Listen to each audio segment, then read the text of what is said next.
Hello everyone. Today we see the concept of separation of neptunium, plutonium and americum. जो ये और compound है जैसे नेपच्यूनियम, प्लूटोनियम और अमेरिकम, ये सारे जो है यूरेनियम से बनते हैं। और यूरेनियम से कैसे बनते हैं? यूरेनियम से कोई एक न्यूक्लियर रिएक्शन होकर ये जो है नए नए कंपाउंड बनते रहते हैं। जैसे यूरेनियम से प्लूटोनियम बन गया और नेपच्यूनियम बन गया। तो इसमें कुछ केमिकल रिएक्शन नहीं बोल सकते, इनको न्यूक्लियर रिएक्शन होती हैं। न्यूक्लियर रिएक्शन में जैसे कई जो न्यूट्रॉन वगैरह जो जैसे इसमें दिख रहे हैं, प्रोटॉन वगैरह, तो ये एक न्यूक्लियर पार्टिकल होते हैं। तो इसके लिए हम इसका थोड़ा बेसिक देख लेते हैं कि न्यूक्लियर रिएक्शंस में होता क्या है ना। तो जैसे ये है, ये जो पार्टिकल होते हैं कुछ, जैसे अल्फा एमिशन, बीटा एमिशन, इनके थ्रू जो है वो जो कोई भी मॉलिक्यूल है उसका एटॉमिक मास या एटॉमिक वेट जो है चेंज होता रहता है। उसकी वजह से जो अगर एटॉमिक नंबर चेंज होगा वो तो नया कंपाउंड बना लेगा। तो उसी को एक टाइप से रेडियो एक्टिव कंपाउंड बोलते हैं, न्यूक्लियर रिएक्शन बोलते हैं।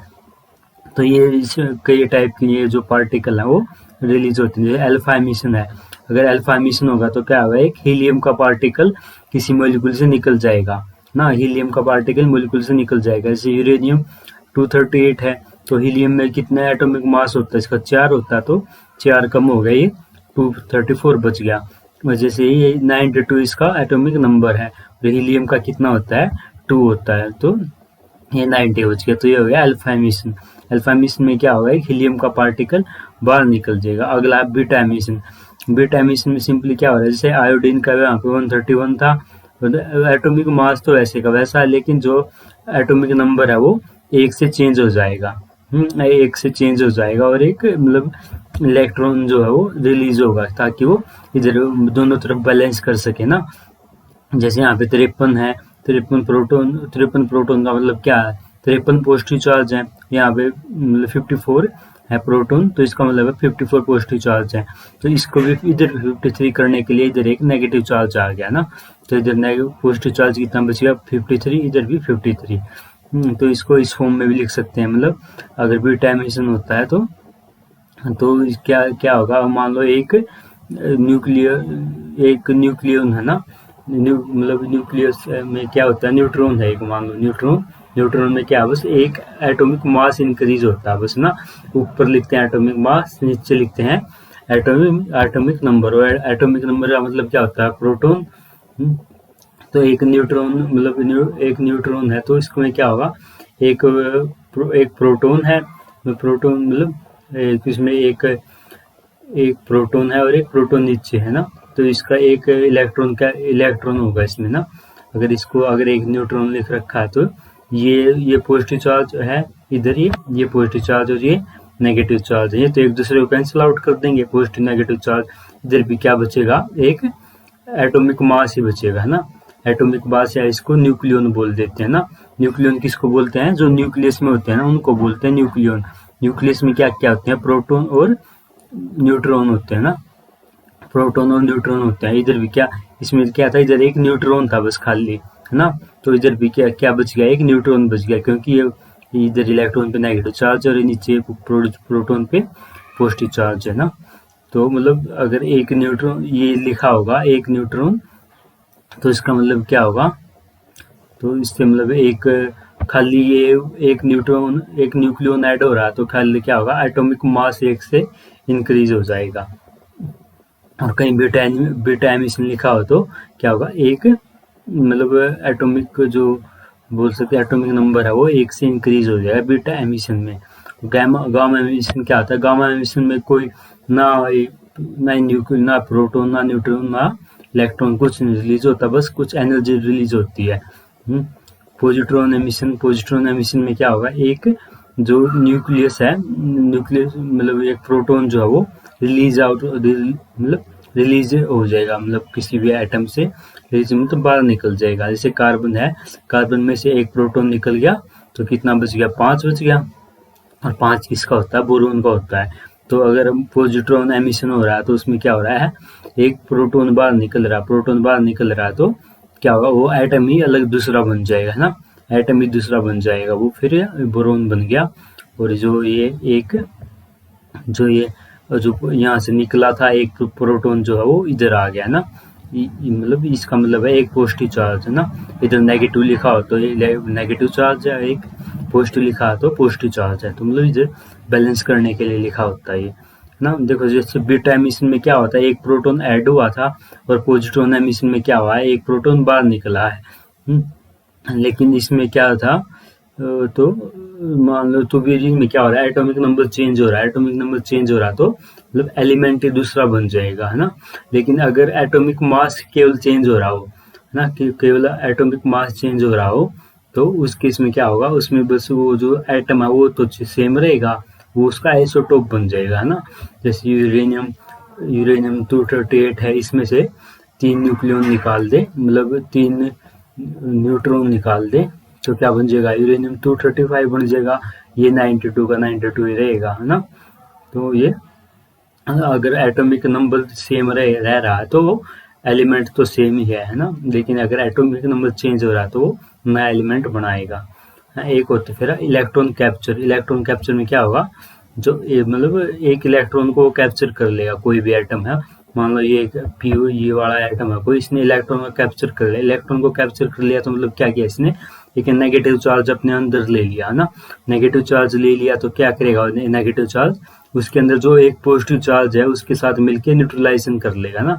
इसका ये नेगेटिव है, ये पॉजिटिव है, इसके साथ इसने जीरो बना दिया नीचे तो, और एक ऊपर बच गया, मतलब एक न्यूट्रॉन बच गया ऊपर, है ना। तो ये टाइप की कुछ ऐसे केमिकल न्यूक्लियर रिएक्शंस होती हैं जो इनका बेसिक सा होता है, जो ये हमें यूज करना है इसमें। तो अब ये लिखा हुआ है कि भाई तेज, अब हम देखेंगे सेपरेशन इनका। तो इसमें क्या होता है मेनली, जैसे सेपरेशन क्यों देखें, जो हम यूज करते हैं ना, मेनली यूरेनियम यूज करते हैं ना, लेकिन यूरेनियम क्या है, रेडियो एक्टिव है तो उसमें न्यूक्लियर रिएक्शन होती रहती हैं, तो वो मतलब अपने आप ही जो नेपच्यूनियम, प्लूटोनियम और अमेरिकम है वो अपने आप उसमें रेडियो एक्टिव रिएक्शन से बन जाते हैं। तो फिर उनको हमने सेपरेशन करना होता है उसका। These are produced from uranium in nuclear reactor ना। Natural uranium contain a large amount of uranium 238। एक तो यूरेनियम का ये आइसोटोप है 238 और ये है 235, है ना। ये इनमें क्या बस इनका एटॉमिक मास चेंज हो रहा तो ये, लेकिन इनका जो एटॉमिक नंबर है यूरेनियम का 92, दोनों में 92 ही है। तो यूरेनियम में ये 238 होता है, ये ज़्यादा स्टेबल होता है, ज़्यादा अबंडेंट होता है। जो यूरेनियम 235 होता है ये 0.7% में ही मिलता है। हाँ, तो अब ये रिएक्शंस दे रखे हैं कैसे हैं बनते हैं।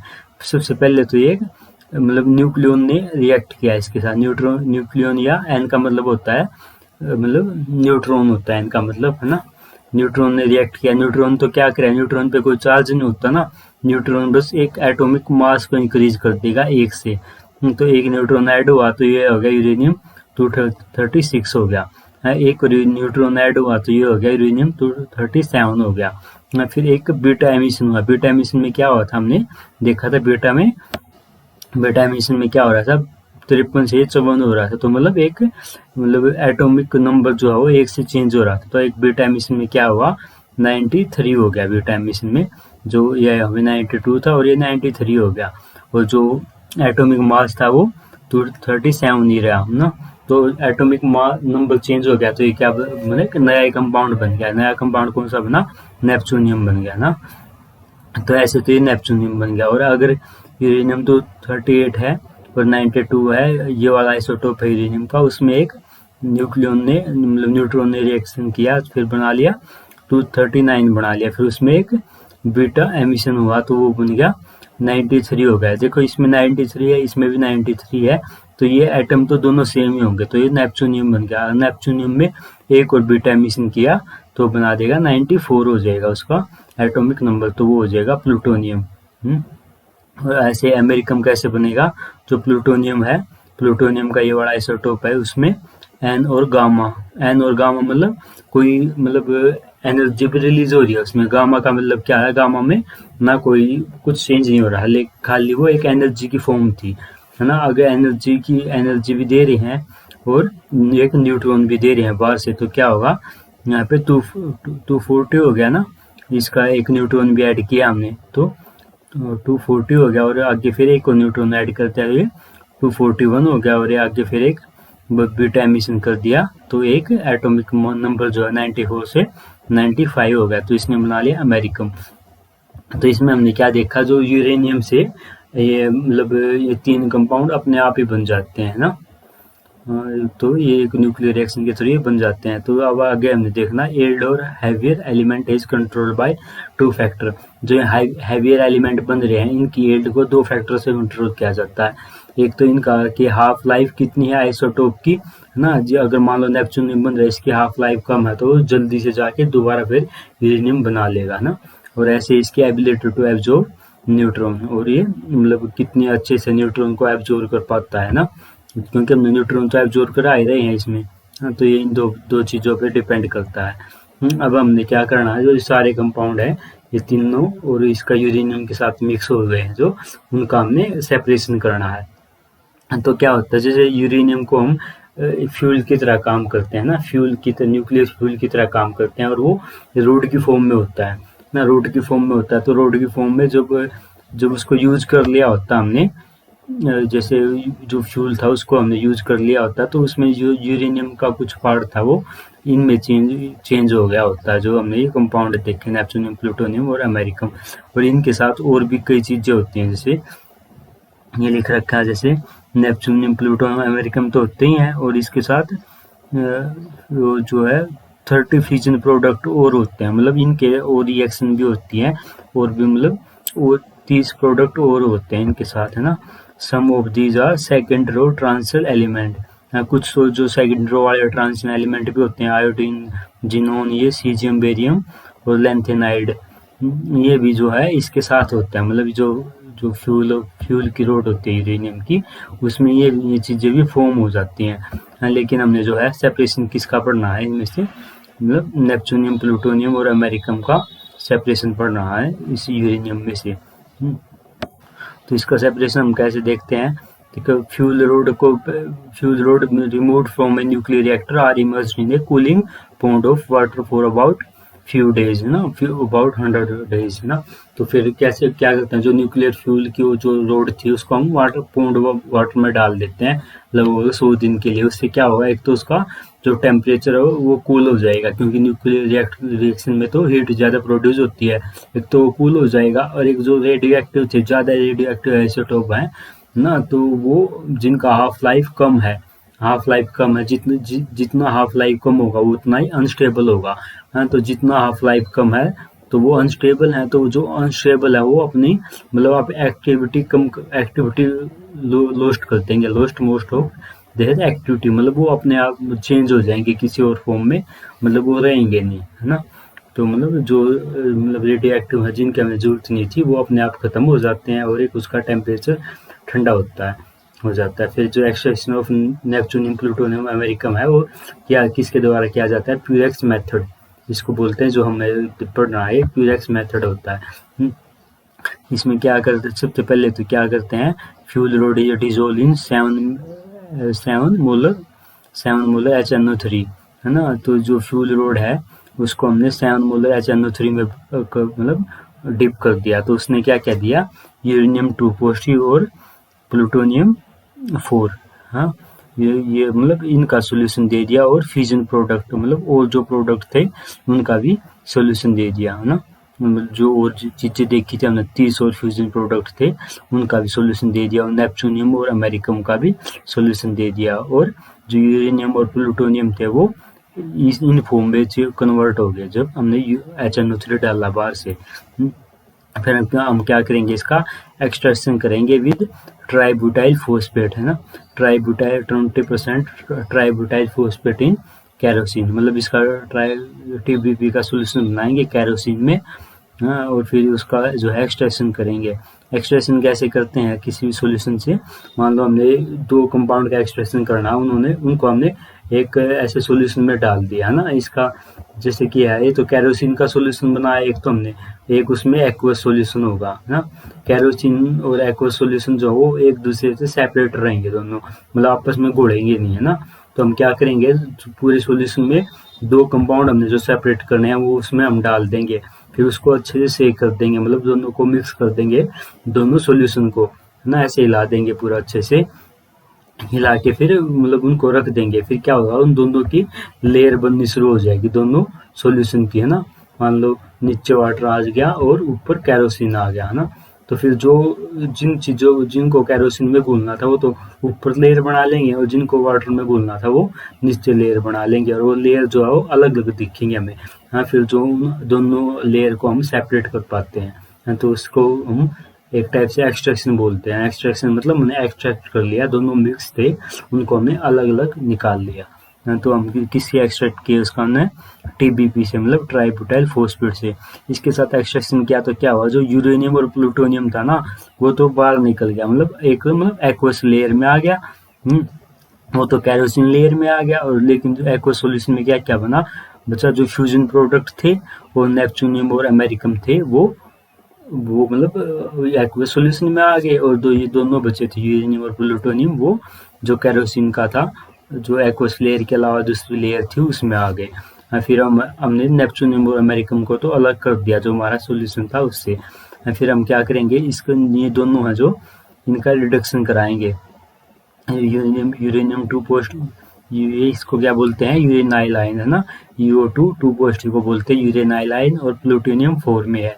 फिर हम इसका जो है इसका मतलब रिडक्शन कराएंगे। रिडक्शन किसके साथ कराएंगे, इसमें लिखा होता जो यूरेनियम पॉजिटिव और प्लूटोनियम है वो केयरफुली रिड्यूस किए जाते हैं विद SO2 NH2OH और आयरन, और आयरन के साथ इनको जो है वो रिड्यूस किया जाता है। देखो यहाँ पे यूरेनियम 1 पॉजिटिव लिखा हुआ है, लेकिन इसको 2 पॉजिटिव कर लेना, है ना।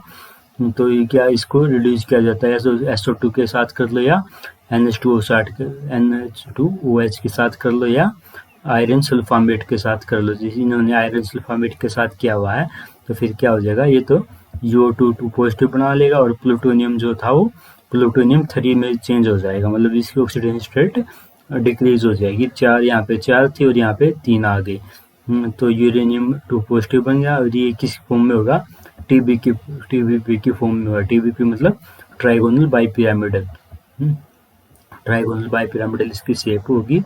और फिर उसका हम एक्सट्रैक्ट करेंगे HNO3 के साथ। एक्सट्रैक्ट मतलब हम लोग उसके रिएक्शन कराएंगे, फिर उसके साथ जो ये है UO2 पॉजिटिव है, ये वाला कंपाउंड बना लेगा, यूरेनाइल नाइट्रेट, है ना। यूरेनाइल नाइट्रेट बना लेगा। फिर हम उसका इवेपोरेशन कराएंगे। इवेपोरेशन मतलब जैसे पहले तो ये एक्वस है, फिर हम उसको गैस में चेंज कर लेंगे। इवेपोरेशन मतलब गैसेस फॉर्म में चेंज कर लेंगे, और गैसेस फॉर्म में ये इस टाइप से बना लेगा, मतलब 6 जो वाटर मॉलिक्यूल है वो इसके साथ ऐसे अटैच हो जाएंगे। फिर इसको हम हीट करेंगे ज़्यादा टेम्परेचर पे, 600 डिग्री सेल्सियस पे। उसके बाद ये बना लेगा UO3, हाँ UO3 बना लेगा। फिर हम इसको दोबारा रिड्यूस कर देंगे हाइड्रोजन के साथ, और टेम्परेचर इतना रखेंगे 700 डिग्री। फिर ये UO2 मतलब यूरेनियम ऑक्साइड, यूरेनियम डाइऑक्साइड बना लेगा।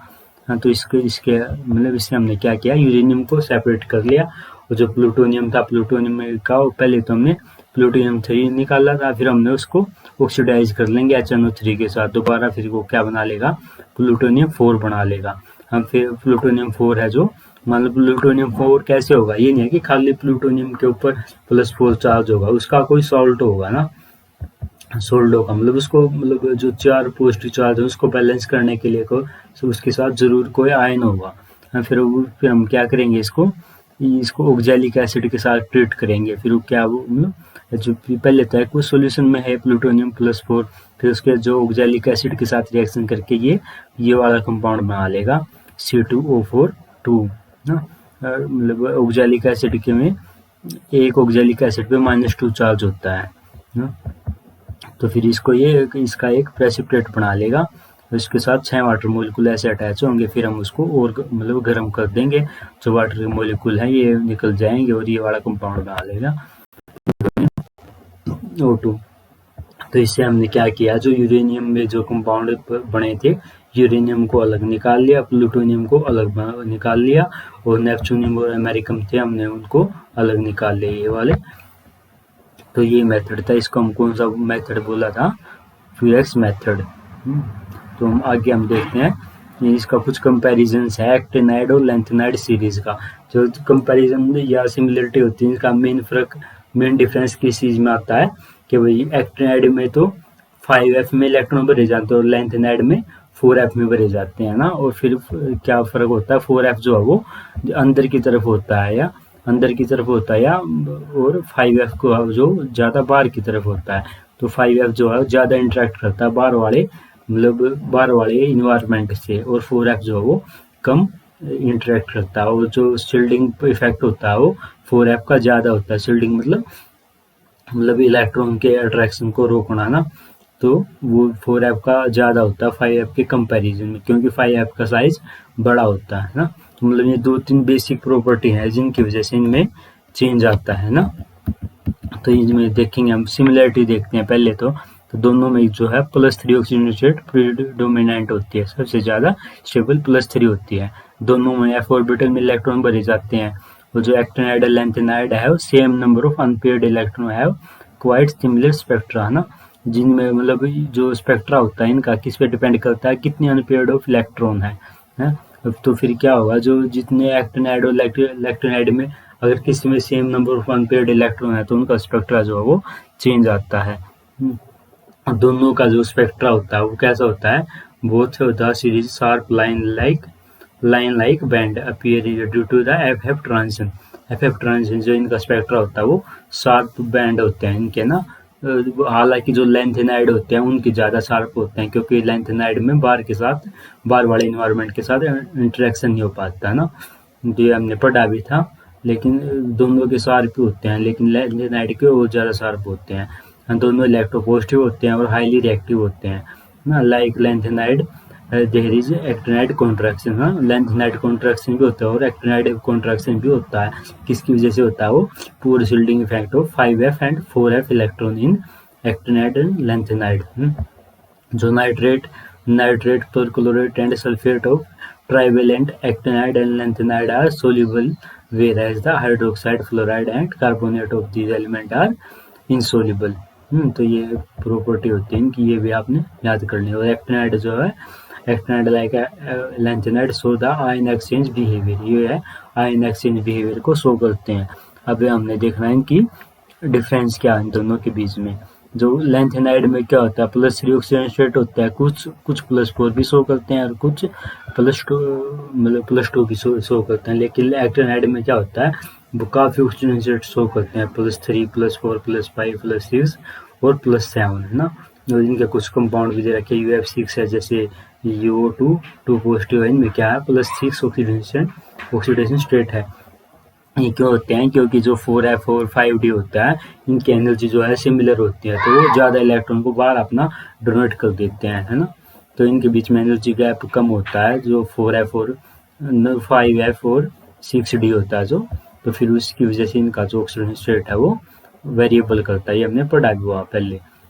फिर होता है केमिस्ट्री ऑफ एलिमेंट है ना, because of large energy gap, वही चीज़ लिखी हुई है, इसमें लार्ज एनर्जी गैप और इसमें कम एनर्जी गैप होता है। और बाइंडिंग एनर्जी किसकी ज़्यादा होती है, 4f की हाई होती है एज कम्पेयर टू 5f। क्योंकि 4f जो है वो न्यूक्लियस के ज़्यादा करीब है 5f के कंपैरिजन में। बाइंडिंग एनर्जी क्या होती है, जिस एनर्जी से उसने मतलब अपने इलेक्ट्रॉन को बाउंड किया होता है उसको बोलते हैं बाइंडिंग एनर्जी है ना। या ये बोल सकते हैं जितनी एनर्जी हमें इलेक्ट्रॉन को या उसकी बॉन्ड को मतलब तोड़ने के लिए जो चाहिए उसको बोलते हैं बाइंडिंग एनर्जी। तो शील्डिंग इफेक्ट को होता है, शील्डिंग इफेक्ट 4f का ज़्यादा होता है और 5f का कम होता है। और टेंडेंसी टू फॉर्म कॉम्प्लेक्स, जो ये है जो मतलब लेंथेनाइड होते हैं वो पाई बॉन्डिंग लिगेंड के साथ कोई कॉम्प्लेक्स नहीं बनाते हैं, लेकिन ये वाले हैं जो पाई बॉन्डिंग के साथ भी बना लेते हैं, जैसे अल्काइल फॉस्फीन। ये जो कौन से होते हैं, पाई बॉन्डिंग होते हैं, मतलब इनके साथ इनमें पाई बॉन्ड भी फॉर्मेशन होता है।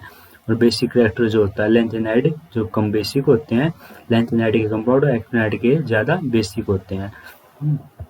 और जो ऑक्सो आयन है किसके बनते हैं, लेंथेनाइड के बनते नहीं है और इनके बन रहे हैं, जैसे UO3 NPO, ये भी ऑक्सो आयन मतलब ऑक्सीजन आइटम होता है जिनमें, उनको बोलते हैं ऑक्सो आयन।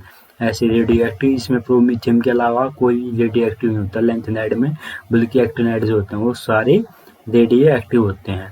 और कलर जो होते हैं इनके, जो लेंथेनाइड होते हैं मोस्टली कलरलेस होते हैं, और जो मतलब इनके जो इनके कंपाउंड है एक्टिनाइड के वो कलर्ड होते हैं। और पैरामैग्नेटिक रिएक्टर जो होता है, these are paramagnetic and their magnetic property are easily explained. These are also paramagnetic but their magnetic property cannot be easily explained, है ना। ये हमने पहले भी पढ़ा है मैग्नेटिक प्रॉपर्टीज में।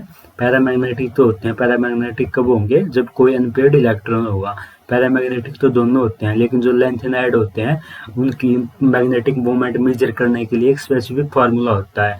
लेकिन अगर एक्टिनाइड की देखते हैं तो उसका हम कोई ज़्यादा कॉम्प्लिकेशन आ जाते हैं, तो उसका हम कोई स्पेशल फार्मूला नहीं निकाल पाते हैं ना एक्टिनाइड का। वो फिर ये है comparison of D block and with F block element. हाँ, डी तो जो एक स्पेशल से जो है, एक तो 5 मतलब अगर 4f है तो उसमें डी ऑर्बिटल कौन सा होगा, 5d होगा, है ना, 5d होगा ना, 5d होगा। और अगर 5f है तो वो उसमें 6d होगा। तो मतलब एक सिंपल तो इनमें डिफरेंस ये आ गया कि इनमें जो एक प्रिंसिपल क्वांटम नंबर होता है जो डी ऑर्बिटल का, वो एक ज़्यादा होता है एफ ऑर्बिटल से ना। तो मतलब इसका मतलब क्या है, तो वो बाहर की तरफ होंगे डी ऑर्बिटल जो होंगे, जो तो मतलब डी ऑर्बिटल में तो कौन सी में भरे जाते हैं, पेनल्टीमेट में। और इसमें कौन से में भरे जाते हैं, एंटी पेनल्टीमेट में, है ना। एफ ऑर्बिटल में अल्टीमेट तो कौन सा बोलते हैं, जो सबसे बाहर सेल है। पेनल्टीमेट किसको बोलेंगे, एक अंदर है। और एंटी पेनल्टीमेट किसको बोलेंगे, जो दो अंदर है ना। मतलब अगर ये तीन सब सेल हैं तो सबसे बाहर वाले को बोलेंगे अल्टीमेट, उसके बाहर वाले को पेनल्टीमेट, उसके और अंदर वाले को मतलब इस सबसे बाहर वाले को अल्टीमेट, अंदर वाले को पेनल्टीमेट, उसके अंदर वाले को एंटी पेनल्टीमेट बोल लेंगे। तो ये तो सिंपल बात है कि भाई इनकी जो ऑर्बिटल होते हैं वो पेनल्टीमेट होते हैं इसमें डी में, और इसमें होते हैं एंटी पेनल्टीमेट। हाँ, फिर जो होता है जो डी ब्लॉक होते हैं उनमें जो लिगैंड होते हैं उसका इंटरेक्शन ज़्यादा होता है, बल्कि एफ ब्लॉक में वो कम होता है। तो ये कुछ छोटी छोटी चीज़ें हैं। और कुछ हम डिफरेंस देखते हैं, साइज का डिफरेंस है। साइज ऑफ डी एलिमेंट है D block are smaller than F block, है ना।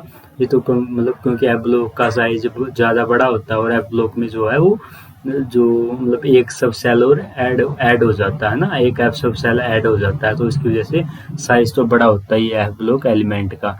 रिकाइनेशन एनर्जी कौन किसकी ज़्यादा होती है, the first ionization value of D block element are much higher as compared to those of F block element, क्योंकि जो D block element है वो ज़्यादा अंदर की तरफ है, तो उनको इलेक्ट्रॉन निकालने के जो हमें एनर्जी देनी पड़ेगी वो ज़्यादा देनी पड़ेगी as compare to F block element। और जो ऑक्सीजन स्टेट होते हैं इनकी जो ऑक्सीजन स्टेट होता है उनकी ग्रेटर वेरिएबिलिटी होती है। मतलब वो मतलब वेरिएबिलिटी मतलब कई टाइप के इनके ऑक्सीजन स्टेट मिलते हैं डी ब्लॉक एलिमेंट में as compare to F block element. जो ऑक्साइड और हाइड्रोक्साइड होते हैं वो एफ ब्लॉक के वो ज़्यादा बेसिक होते हैं as compare to D block element. क्योंकि जो एफ ब्लॉक एलिमेंट होते हैं उनको जो एफ का साइज होता है वो काफ़ी डिफ्यूज होता है, तो वो मतलब इतना अच्छा बॉन्ड नहीं बनवा पाता ऑक्साइड या हाइड्रोक्साइड के साथ। तो वो हाइड्रोक्साइड और ऑक्साइड का बॉन्ड है जो वो जल्दी टूट जाता है। तो इसकी वजह से जो है वो जो बॉन्ड जल्दी टूट जाता है, तो मतलब हाइड्रोक्साइड है तो वो OH माइनस आयन वो जल्दी दे देगा, तो OH माइनस आयन जल्दी देगा तो वो ज़्यादा बेसिक हो जाएगा। तो क्यों कौन भी ज़्यादा बेसिक होते हैं, एफ ब्लॉक वाले ज़्यादा बेसिक होते हैं। फिर अगला कॉम्प्लेक्स फॉर्मेशन, जो डी ब्लॉक एलिमेंट है वो ईजिली बना लेते हैं कॉम्प्लेक्स। ये पढ़ते हुए पूरी कोऑर्डिनेशन केमिस्ट्री किसकी होती है, जो डी ब्लॉक के एलिमेंट डी ब्लॉक के कंपाउंड होते हैं उनकी होती है। लेकिन जो एफ ब्लॉक एलिमेंट होते हैं वो मेनली चिलेट के साथ बना लेते हैं। चिलेट मतलब कौन से होते हैं, जो मतलब अगर ये हमने पहले देखा था कि भाई लिगैंड जो एक साइक्लिक स्ट्रक्चर बना ले बॉन्डिंग के थ्रू, है ना। तो मतलब जिनमें एक साइक्लिक स्ट्रक्चर बने, जैसे ए और बी है, ए भी अटैच हो जाए मेटल से और बी भी अटैच हो जाए, तो उनके बीच में एक साइक्लिक स्ट्रक्चर बन जाए तो उनको बोलेंगे चिलेटिंग लिगैंड। और वो चिलेटिंग लिगैंड जब बनता है वो ज़्यादा स्टेबल होता है। हाँ, तो स्टेबिलिटी की वजह से जो एफ ब्लॉक है बस वो चिलेटिंग लिगैंड के साथ ही कंपाउंड बनाते हैं मेनली। और जो एब्जॉर्प्शन फैक्टर होता है एफ ब्लॉक का कैसा होता है, नैरो होता है, लेकिन जो डी ब्लॉक है उसका जो बैंड ब्रॉड बैंड होता है, क्योंकि डी ब्लॉक के इंटरेक्शन होते हैं ज़्यादा लिगेंड के साथ। और एक है मैग्नेटिक मूवमेंट।